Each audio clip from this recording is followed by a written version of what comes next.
Saving PDF without white borders. These templates are designed to look the most awesome when the colors go all the way to edge. In order to retain this when saving as a PDF, you'll need to do the following.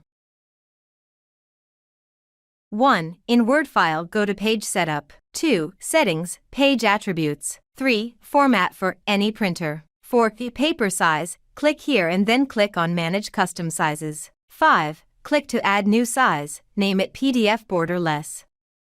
6. Set the paper size as 210 mm by 297 mm, or 8.27 by 11.69 inches, for A4 size, and 215.9 mm by 279.4 mm, or 8.5 by 11 inches, for US letter size. 7. Make sure non-printable area says user-defined, and change margins in boxes to 0. 1. Under File, select Save As. In the window that opens, select Format as PDF. 2. Select Save to save your new Borderless PDF. Thanks for watching.